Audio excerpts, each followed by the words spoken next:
Welcome to Getting Back Up, where grief meets growth. Two men, two fathers, and one shared journey of rebuilding. We're talking about life after cancer, love, loss, and everything no one tells you. Well, let's get into it.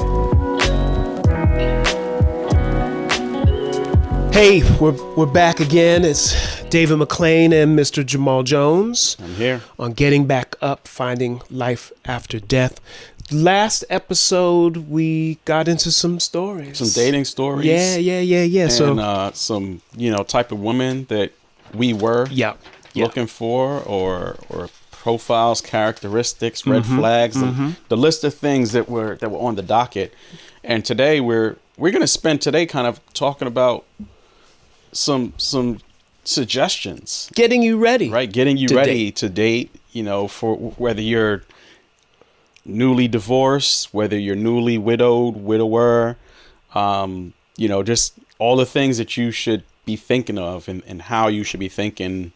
And, one note I want to kind of lead with, and I've seen this several times, but for men, I think around 65% of men who were previously married before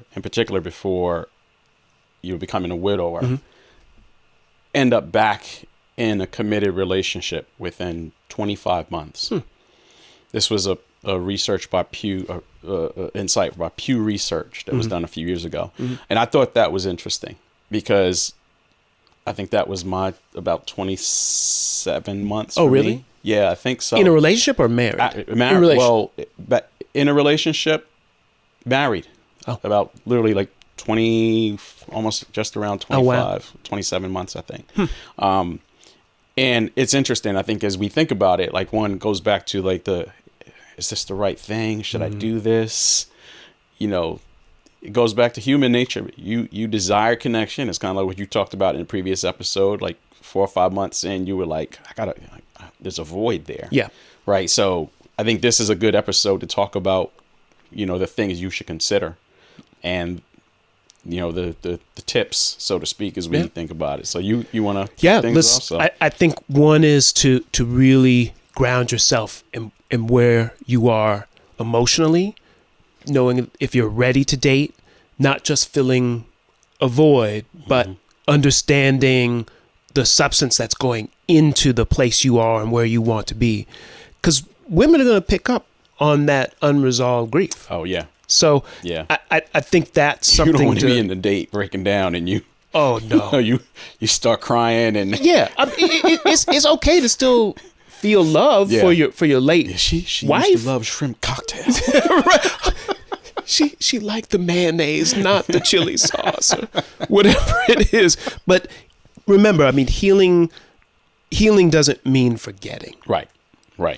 And so it matters to be open and talk about, particularly with this new love, because that's the foundation, communication and openness moving forward anyway. Whether you had it before in a previous relationship or didn't have it, this is kind of your opportunity. Yep. What do you have anything else to say on that? Yeah, I think I agree. I think that's something. It's being ready and knowing that you're ready, and I think being able to have that conversation even with your closest friends and family, letting them know when you're thinking about getting out there, because I think they can ask you some of the questions that you may not be thinking about. Your counselor may be able to bring those red flags or bring those concerns or say, remember, Jamal, remember this was your issue. Dave, remember this was something that was important to you, that you thought about it, that you struggled with. I think that would be helpful to make sure that before you step into that, like have those conversations, because they will bring up things that you put certain things top of mind as you think about taking that first step. Yeah, because you need people to know, hey, how am I presenting? Yep.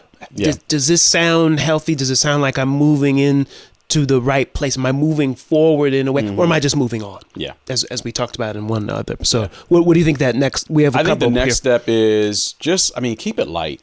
The first few dates. Keep it light. Even if it's first few conversations, keep it light. I think the first part is, especially when you're coming from a place of being in a long-term relationship, you're just getting back into practicing, figuring out who you are, your identity, and also figuring out like what is the type of person that's going to be this next person who I consider, you know, a relationship with, if that's what you want to do. I think the other part is some people are like, be okay. Like, I just want to be out there and date and have fun and have a good time. I've been maybe not had that opportunity, and this is something that I'm looking for. So I think that's the importance of, like, when you keep it light in the beginning and just get to know who you are, what you want, and assess, okay, what am I looking for in this, and determining, like, and I think that helps to kind of set the discussions and set the flow of where you are in that place.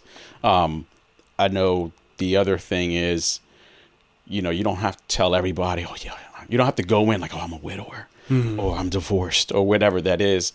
Just whatever that loss is. Just I'm Jamal, I'm Dave. Like I'm, you know, whoever, you just be that person. Like, you don't have to bring that pain to the table right away. If it comes out naturally, I think that's, you know, that's fine. What's your? I think, and then kind of further on that is the idea of, yeah, that's part of your story. Then you talk about, and this is where I'm moving forward. You don't forget. Remember, that's not healing. Yeah. So it's, this is my story to this point, and I'm adding more to it. And here are the things that I am doing to do the work to heal, and I'm excited about what's going to come next. So I think that's the way you have to kind of talk about it. Yeah. The other thing is this idea of when things start to get really, really serious. Yeah. Because maybe there are a few dates and then it kind of moves on to this. You have to, as you had talked about, being open even in the light moments, but also even more so, and talking more, not like a temperature check every time, but if there's potential for a real serious relationship, you have to talk about it quite openly. And that person really deserves to understand what your background was, what those red flags were, what that baggage was to a great extent. That you brought, that you created, and that you were exposed to. Right. Yeah. Like it's back. Everybody's got the baggage. Like, we all bringing something. Yeah. Right. Some positive, some negative. We're all bringing something, and we got to be able to be, you know, self-reflective and hold that mirror up and and say, hey, like, this is something I dealt with, or something I'm still dealing with. And it's tough.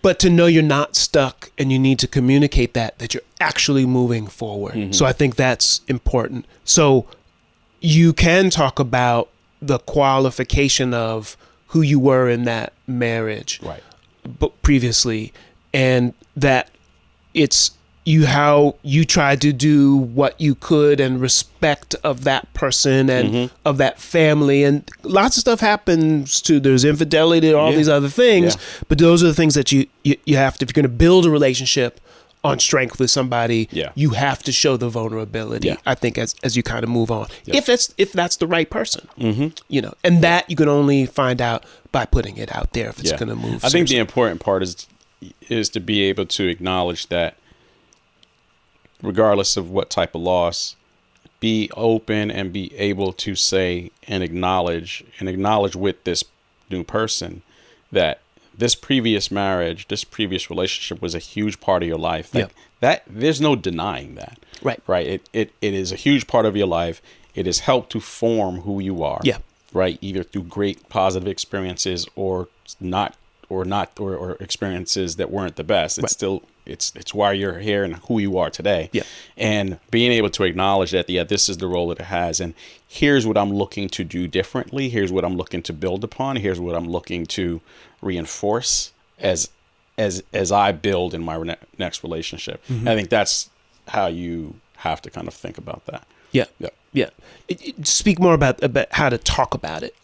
You know, I think it's, so I think my experience is a good example of being able to walk away from a relationship that wasn't a great relationship, that had its challenges, and still be respectful and still be, you know, be able to talk somewhat, I won't say affectionately, but somewhat acknowledging, hey, here are the great things about this person. And it's like they say, you know, when you if you're a manager, if you go to work and you have to give feedback, be able to turn the negative into a positive, right? Like, how do you take a negative and turn into a positive? But then, like, being able to continue to be positive, respectful, and then also think about it in the context of, like, how do you take these reflective moments in your life and your relationship and be able to bring them to present? And I think that's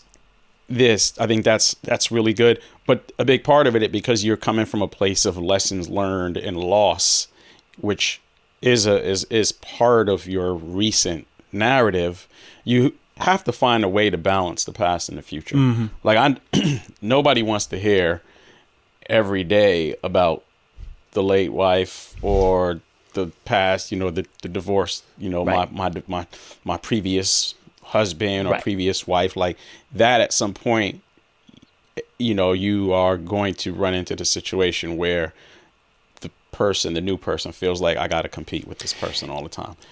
And it's difficult when you have children, right? When you have children, that's even more of a challenge, because when you're coming to the table with children or play with children, and your children are still looking back, and you still have to be able to balance that past, but respecting the present.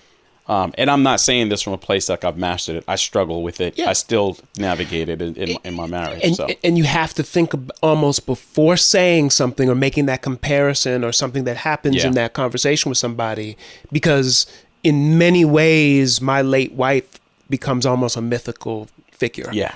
Yes. Because it's true. Like everyone, there's nothing bad anyone's going to say about my late wife. Right. I'm sorry. It's just true. I mean, respectfully, they shouldn't. Right. And so you can't match up to the ghost. The one who was here before you. Yeah. And then also someone of mythical status who the further away from the time that she has passed, kind of the bigger than life that person seems to be. So as you said, avoid those pitfalls. Yeah. And then timing, right? Like how quickly do you start going into the stories? How quickly do you start bringing up these things that are important to talk about? Because again, it helps this new person in your life have context to who you are, why you think the way you do, certain ways you want to raise your children, or things that you want to bring into their lives and keep present in their lives. I think that's something that you have to like manage, is be careful of like the timing and when you present information and how you present information. Yeah, for sure. You're right. And in what context? And in what context? Yeah, exactly. I think when certain things come up through the seasons, because then you're going to start going through the seasons about your schedule and your involvement in the household, and it takes precedence, the children, and kind of working on that. Yeah. So I think also being a widow or a widower, it's not baggage. So never apologize for it. Yeah. That's the other thing. I think the last thing about the pitfalls that we want to because you don't want to be in a place where you feel guilty for being a widower, or you don't want this to feel like should feel guilty because I'm divorced, or whatever the dynamic you're dealing with is, right? Like this shouldn't be coming from a place of, I feel this way because, you know, to your point, I'm sorry that this is my dynamic. Right. I think that goes into like, what are the common pitfalls? Yeah. Right. Like what are some that you think about? Yeah. I mean, I think the fact that you already kind of really said it about, it isn't baggage to be a widow or a widower. So I think that definitely is that common baggage, I think, that you can easily fall into as you're so new and raw going into these different relationships. Right. And then just that fact that you can't put that late wife on a pedestal that the other nothing can be erected to be as high as the one she's on. And that part is going to feel hard for it to not do, because you're trying to do so much, if you have children, especially to keep their mother's legacy or their father's legacy present still for them, and to let them know that, hey, like, we still honor and love this person, you know, the way that we need to now that they're gone.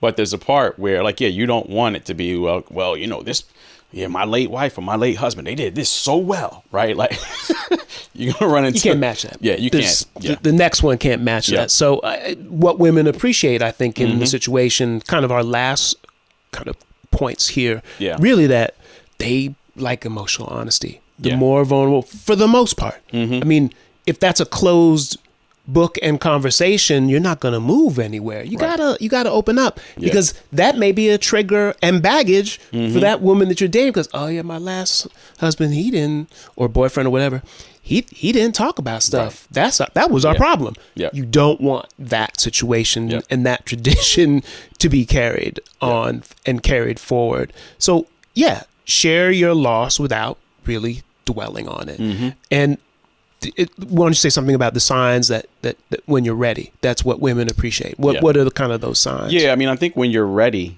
the things that they appreciate is that vulnerability, right? That ability to connect and for you to be open and clear. Like, hey, here's where I am. Here's where I'd like to go, right? I think that was important, like to be able to find a place where you can voice that. And then, the what's the future going to be like? Being able to let them know that they're part of it, that you see them as part of it, that you see them, if you have children, is an important part of that story with your children. And then reassurance that, they're not competing with this ghost. Yeah. Right. That it bears repeating again. Yeah. They're not competing with the ghost, and being intentional about letting them know what sets them apart and why they're special at this point in your life. And I think those are some of the key things. So. I think so. I think they're good points to think about as you start to decide you are ready, and taking those first few steps and keeping it light, as we said in the beginning. And when it gets more serious, the more open conversation, a little bit more. Watch out for those pitfalls. Watch out for putting that late wife on such a high pedestal that the person you're sitting down to dinner with or going to a movie or whatever it is that you're doing, how can I compete with this? Because that's going to push them away. And you wouldn't want to compete with anybody in their past as well. No. So a couple of things I wanted to just quickly say about who and how to meet that person is, I mean, there are plenty of sites out there. I talked about the computer love. It may work for some people. There are also more specific niche kind of sites, widowers looking for widows, divorcee sites. And people have gone through a shared experience. They can kind of skip steps and have kind of already a shorthand for themselves, because they have both experienced loss of divorce, loss of intimacy, whatever that loss of life too. That's the other thing that you can think about. For some, I think it might be the next person you're with is going to be from your friend and community group. I mean, sometimes it's, the approach that I took personally was, because my time was so limited, like I looked at it like, hey, like my time is limited. I don't have the capacity to run around and, do a lot more than beyond, like my bandwidth was just in my headspace. I wasn't willing to make additional space. So I was like, it's going to be in my natural path to travel, right? Like it's going to be if I'm going to church, if I'm going to work, if I'm, going to the gym, grocery store, like I think the main thing is just being open to it being somewhat structured, like a group or community or a website, some app, or something more natural and organic that's going to happen in your natural movement. Right, like your natural day to day. Is it going to be, a get together that a friend or family host, or is it going to be, the frozen section in the grocery store? I don't know.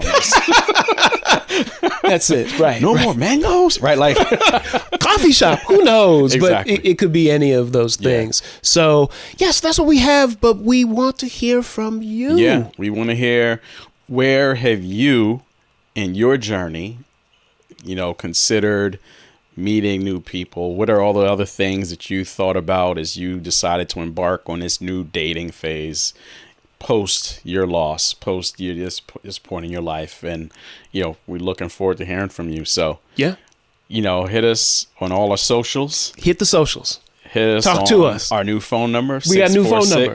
Hit them. Go ahead. 979-0878. Hit it again. Do it one more time. 646-979-0878. Yes. And DM us on Instagram. Drop us a note on everything. All of our social spaces. And we look forward to hearing from you soon. Absolutely. And we look forward to talking to you again. Thank you. Thank you. Thank you for joining us on Getting Back Up, Finding Life After Death. If something in today's episode spoke to you, pass it on, because somebody out there needs to hear it. For sure. We're on all the social mausoleums. So follow us on Instagram, Threads, TikTok. Mostly it will be in the form of Get Back Up Podcast. And be sure to subscribe to us on Spotify, Apple, or wherever you get your podcast. And remember, getting knocked down is part of life. But getting back up is how we live. We'll see y'all next time.